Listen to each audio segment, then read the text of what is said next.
Serial रिमझिम के आने वाले एपिसोड में एक बेहद बड़ा ट्विस्ट देखने को मिलने वाला है।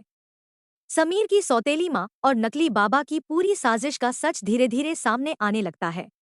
रिमझिम समझ जाती है कि यह सब एक सोची समझी चाल है, लेकिन उसके पास अभी तक कोई ऐसा पक्का सबूत नहीं होता जिसे दिखाकर वह पूरे परिवार के सामने नकली बाबा को बेनकाब कर सके। दूसरी तरफ वीरगढ़ के लोग और पृथ्वी सा अंधविश्वास में पूरी तरह डूबे हुए हैं और बाबा की हर बात पर आंख मूंद कर भरोसा कर रहे हैं। कुछ समय बाद रिमझिम को पता चलता है कि नकली बाबा किसी दैवी शक्ति के कारण नहीं, बल्कि समीर की सौतेली माँ के इशारे पर यह पूरा खेल खेल रहा है।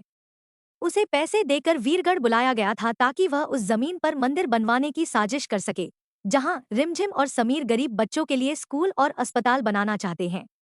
यह सच जानने के बाद रिमझिम फैसला कर लेती है कि अब इस पाखंडी बाबा का खेल खत्म करना ही होगा। पूरे परिवार के सामने नकली बाबा फिर से नाटक शुरू करता है। वह दावा करता है कि अगर जमीन उसके नाम नहीं की गई तो माता रानी नाराज हो जाएंगी और पूरे परिवार पर संकट आ जाएगा। उसकी बात सुनकर कुछ लोग डर जाते हैं, लेकिन इस बार रिमझिम पूरी तैयारी के साथ आती है। वह सभी के सामने सरकारी दस्तावेज रख देती है, जिसमें साफ लिखा होता है कि वह जमीन कॉलेज निर्माण के लिए आरक्षित है और वहां किसी भी प्रकार का निजी निर्माण या मंदिर नहीं बनाया जा सकता। यह सुनते ही बाबा का चेहरा उतर जाता है।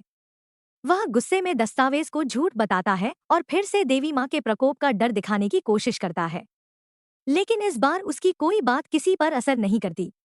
तभी समीर आगे बढ़कर कहता है कि यह कोई संत नहीं, बल्कि एक बड़ा धोखेबाज है जो लोगों की आस्था और भावनाओं का फायदा उठाकर जमीन पर कब्जा करना चाहता था।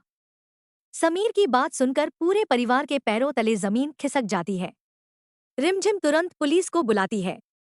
पुलिस के आने पर वह और समीर सभी सबूत अधिकारियों को सौंप देते हैं। जांच के बाद पुलिस समझ जाती है कि नकली बाबा लंबे समय से लोगों को धोखा देकर अवैध तरीके से जमीन हड़पने की कोशिश कर रहा था। इसके बाद पुलिस उसे गिरफ्तार कर लेती है। गिरफ्तारी के समय वह अपना असली चेहरा दिखाते हुए रिमझिम और समीर को खुली धमकी देता है।